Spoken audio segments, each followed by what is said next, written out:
Line of actual control पर कम होते तनाव के बीच चीन ने पहली बार माना है कि गलवान घाटी में उसके भी सैनिक मारे गए थे।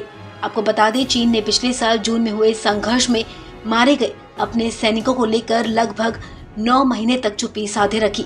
हालांकि अब ड्रैगन ने अपनी चुप्पी तोड़ी है और उसने मारे गए अपने जवानों को लेकर जानकारी दी है।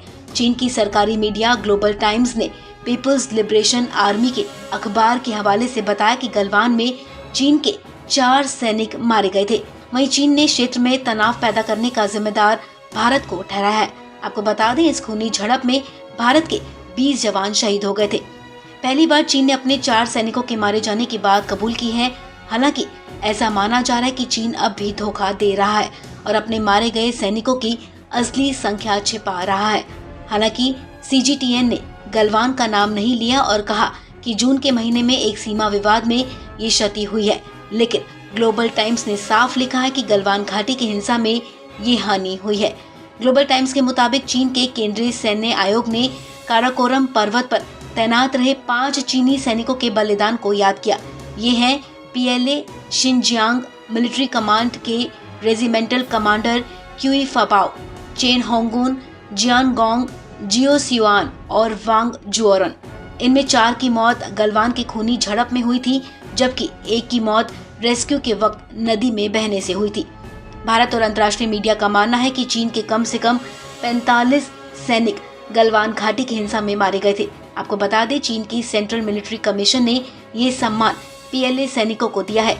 चीन के राष्ट्रपति शी जिनपिंग CMC के चेयरमैन हैं।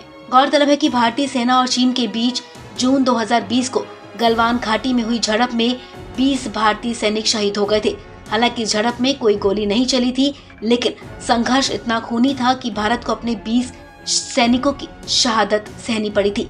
चीन के भी 45 सैनिकों के हताहत होने की खबर थी, लेकिन चीन की तरफ से इस बारे में कोई आधिकारिक बयान जारी नहीं किया गया था।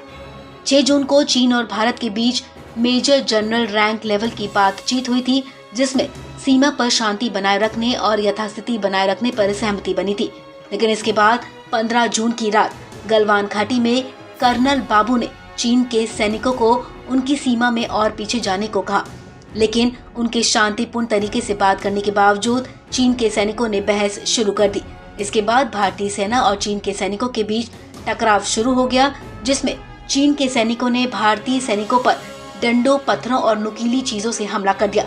इस टकराव में कर्नल संतोष बाबू, हवलदार पालानी और सिपाही कुंदन झा समेत 20 सैनिक शहीद हुए थे।